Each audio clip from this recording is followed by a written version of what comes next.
The lights finally receded. The night came roaring back all at once. We crawled on elbows toward the shallow ditch, then to the fence line, where the world turned into field. Carter was a darker shadow in the dark, only an outline, until I almost ran into him. His phone lay a few yards away, like a dropped star. He whispered the short version. The car had pulled over next to him. The driver had tried to get him inside, with no pretense at being helpful. And when Carter ran, the driver's patience had snapped. He'd gotten back in and tried to keep pace, thinking Carter would stick to the shoulder. He didn't. He dove into the grass and stayed there. At some point, the phone came out of his pocket and didn't make it with him. We stayed low and moved toward the faint promise of a gas station's glow, not along the road, but through what passed for a field uneven, damp, and punctuated by weeds that tugged at our jeans. Every few minutes we stopped and listened. Nothing. Then, for a while, something the far-off hum of tires, and we froze again, flat as we could make ourselves. It was impossible to measure time in the dark. The body became a series of small negotiations. Left knee, right calf, the weight of breath. When the white light of the station finally spilled over the horizon of the road, it felt like morning, even though it wasn't self. Inside, the single overnight clerk looked surprised to see two people come in from the side door, picking grass out of their sleeves. We paid too much for a red plastic can and filled it with the steadiness of people who have decided that getting back to the car is the second most important thing to do, and not dying is the first. On the walk back, we stayed in the field again. The road felt like a stage we had no business being on. When the Chevy came into view, a small dark animal curled on the shoulder. We didn't stand up until we were almost at the door. The can emptied into the tank with a glug that sounded like relief. The headlights came on. The engine turned over. The mirrors showed nothing. We merged onto the highway and didn't say much until the station's glow was a memory. At the next town, we stopped at a real pump and filled the tank until the handle clicked. The clerk there had stories, because they all do the kind that live behind a shake of the head and a "you be careful now." We called the police from the counter and gave them what we had, make and color. The way it moved, like it had all the time in the world. We sounded like tired people telling a bad dream to someone who wasn't in it. They didn't find him. I think about that sometimes, at red lights, when the night presses its forehead against the glass. The needle on the gas gauge never drops below half now. The dumb mistakes in life don't always bring their own consequences.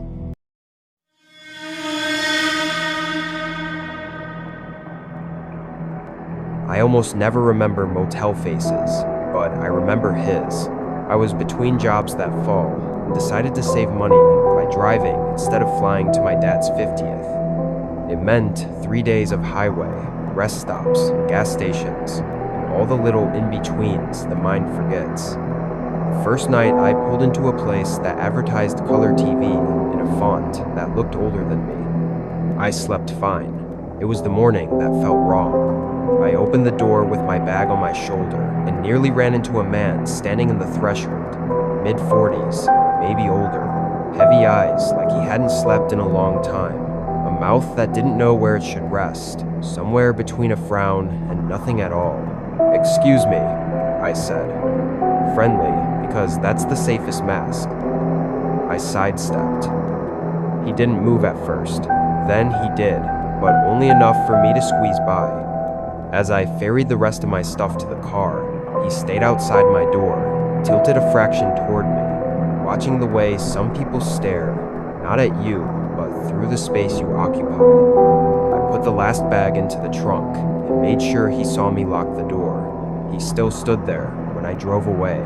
By late afternoon, I had made decent time. The roads thinned from towns to two-lane stretches of nothing in particular, then thicker again near the outskirts of other towns. I stopped at a gas station to fill up and chase the dull ache behind my eyes with caffeine. The pump clicked. The coffee was whatever was left of the morning. When I came back out, a deep red Corolla had rolled close to my car, closer than people do on purpose. From the front, it looked like its bumper was kissing my bumper. The windshield was too dark to read. No one put a nozzle in their tank. No one got out. I took the nozzle from mine and returned it, pretending the world was normal. I pulled out of the lot, past the hand-lettered sign about bait and hot sandwiches. The Corolla pulled out too, neatly behind me, and merged onto the highway like it had practiced.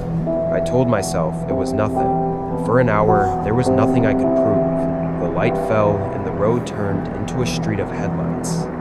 Somewhere in the blur, the red car, if it was still there, was just one more commuter riding my shadow. I watched the time. I did the math.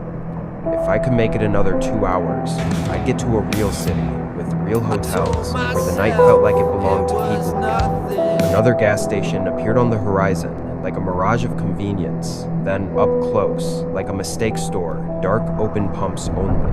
I took the exit anyway. Gas was gas. The place had the lonely geometry of a spot designed for traffic that wasn't there. Sodium lights flattened everything. As I set the nozzle, a single pair of headlights turned off the empty highway and rolled down the ramp toward me. I knew the shape of that car before it was close enough to be a fact. It came in too fast and didn't even pretend to line up with a pump. It slid alongside my driver's door. I yanked the nozzle out, dropped it into the cradle, and got into my seat. The passenger door on the red car opened, and a man got out. Not the driver, the passenger. He jogged at my door and grabbed the handle. When the lock didn't give, he looked up into the glass, and in the pale wash of the canopy lights, I recognized him. The tired eyes from the motel, the face that wore wrong, like a shirt a size too small. I half expected anger to flare, some show of frustration now that the handle wouldn't obey him. What I got was worse. He smiled. Not the polite kind or the taunting kind. The kind that says you've already lost. You just don't know the rules he's using. The engine turned over. I kept my eyes half on the mirror and half on the empty concrete in front of me. The red car sat there, driver unseen behind glass. The man's hand fell from the handle. He let my window hold his reflection for a heartbeat longer than casual, then stepped back. I pulled away without looking like I had anywhere better to be than the highway. I didn't stop until the lights of the city complicated the sky. I checked the mirrors more than any one person should. I let myself into a lobby that smelled like citrus and vacuumed carpet and asked for a room facing the lot. It wasn't that I thought I was followed.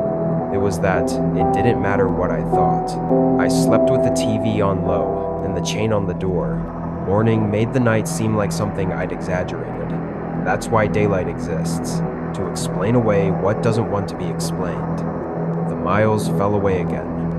I planned the next stop, and this time aimed for a busy exit with bright logos and the comfort of other people's errands. The city shrank in the rear view. The land opened up and swallowed my sense of scale. Just past dusk, a red car merged a few vehicles back. I didn't want to see it. I saw it anyway. Could have been any red car. Could have been a trick of taillights and my own poor sleep. The old motel door. The smile at the pump. The passenger seat, not the driver's.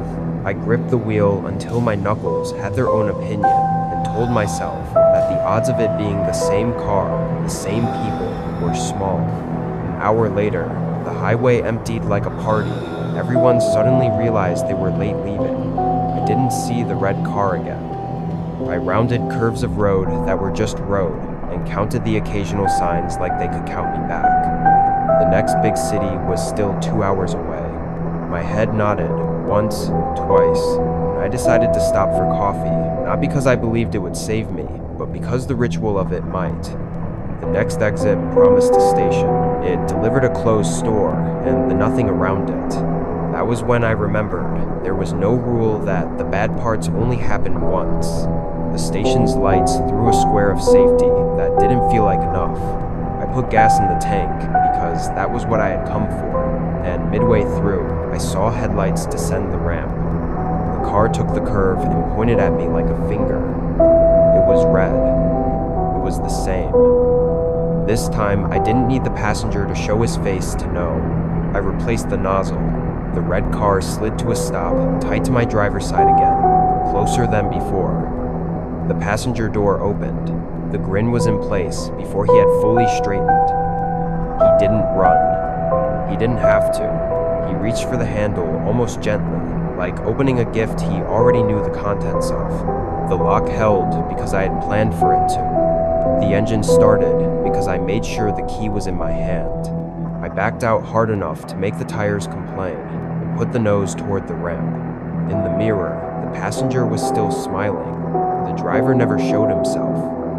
I hit the highway and didn't slow down until the city took me in for the second time in 2 nights. There, in a parking lot big enough to feel safe in, I let my hands stop shaking.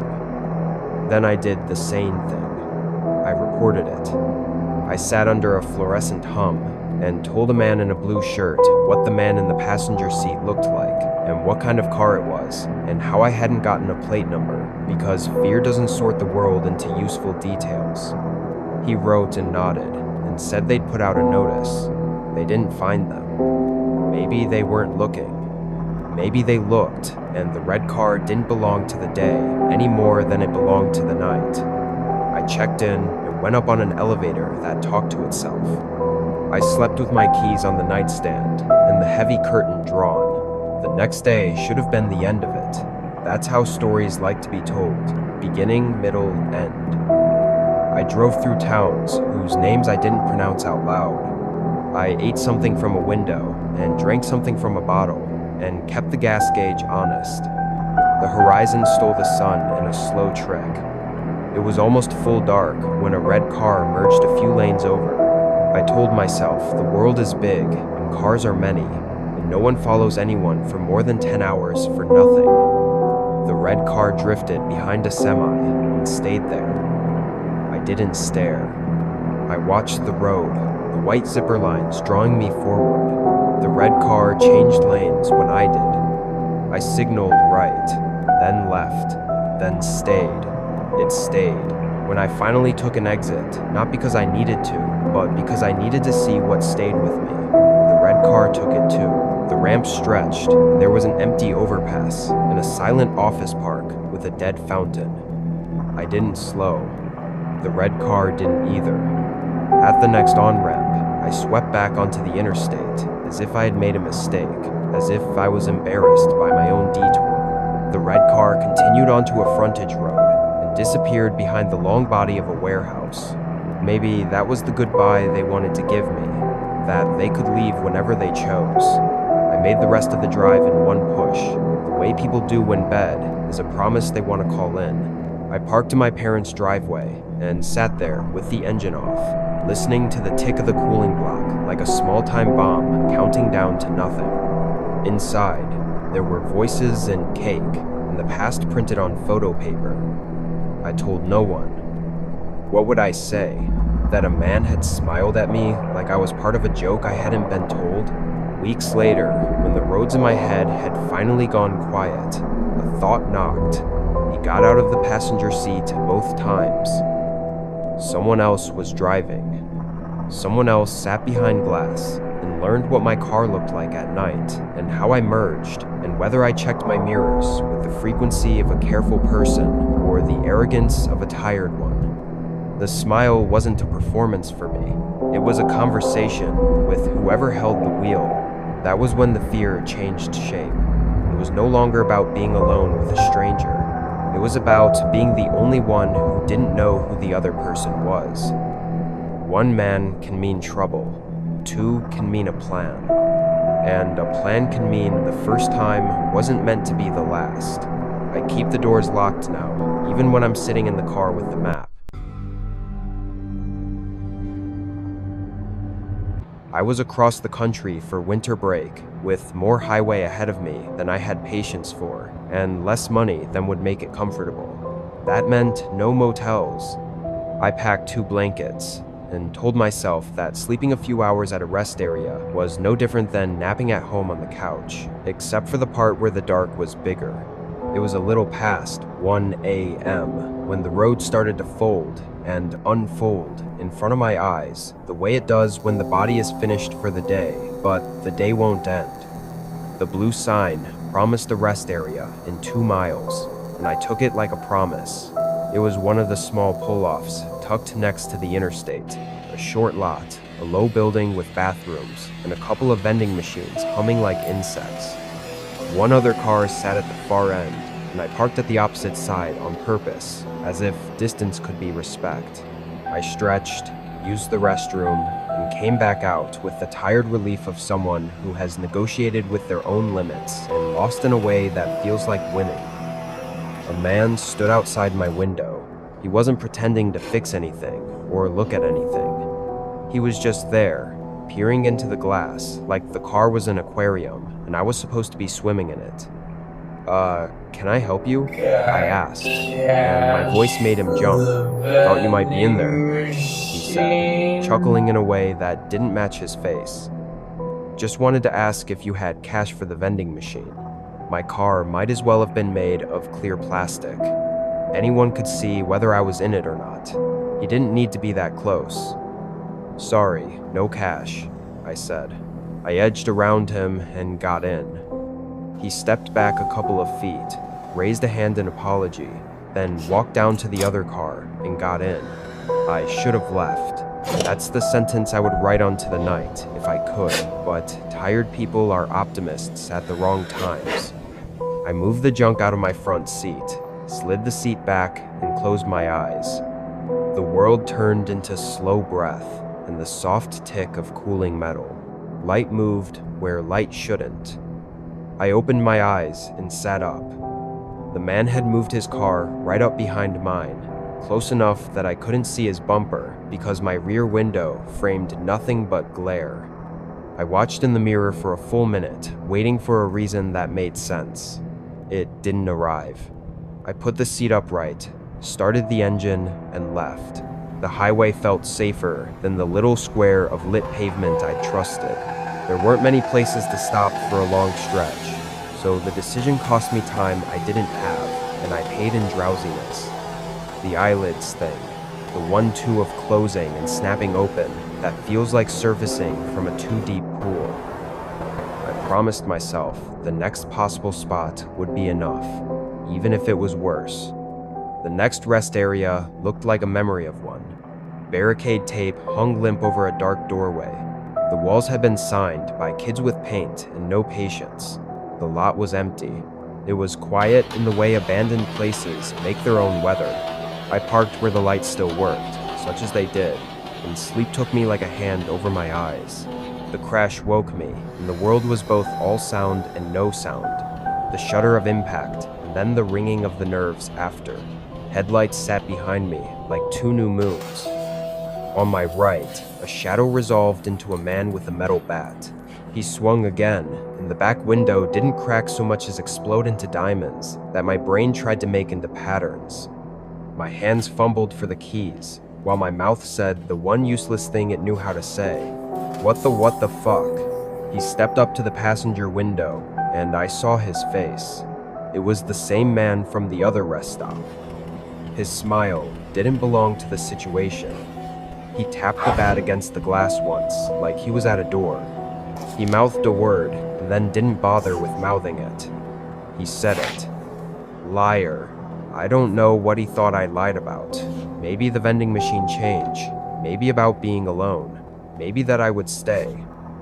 He hit the passenger window, and it held. Then he hit it again, and it didn't. I turned the engine, got it into drive, and the car lurched forward on the first try because luck sometimes remembers to show up. I took the exit back to the interstate, dirty, fast, and loud.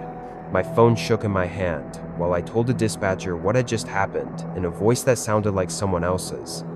She told me where to go. I pulled into a gas station that had a bright interior and the kind of clerk who looks up when the door chime rings with urgency instead of routine. The first officer's notepad made more sense than my description. He asked, I answered. We made a shape of the night that looked like something you could file. A second officer went to the rest area. He came back with the things stories leave behind when they're finished glass on the pavement, nothing else. My doors were dented, and the back right tire was bleeding air. I hadn't felt the slashed rubber in my scramble to get away. Adrenaline narrows the world. I didn't drive anywhere else that night. I didn't go home for a few days. I learned the names of a couple of mechanics and how long it takes to replace 2 windows and a tire in a town where the parts aren't in stock. I learned that "we'll keep an eye out" is both reassurance and confession. The officers took my statement and put a description out. No one called me back. No one caught anyone. I keep replaying the smallest loop, a stranger asking for cash at 1 a.m. The car pulled close. The move to behind my bumper. The smile that didn't match the behavior. The word liar, like an accusation, tossed into the night to see what it sticks to. I think maybe that was the point. People like him don't need a reason. They need a story where they get to be the one with the bat, and the rest of us are just extras who learn the lesson late. Now, I don't mistake proximity for safety. I don't sleep at places that aren't made for sleeping, no matter how tired. If I have to stop, I stop in motion. Well-lit stations with people coming and going, cameras, noise. I lock the doors while I'm inside the car, even if the keys are in my hand. I leave when the hairs on my arms say leave, not after I've argued with them. On good drives, I forget for a while. On bad ones, every headlight behind me is a memory practicing being something else. I don't know why he chose that word, or why he wanted me to hear it. I only know that some nights are tests someone else decided to give, and passing is just getting to the morning.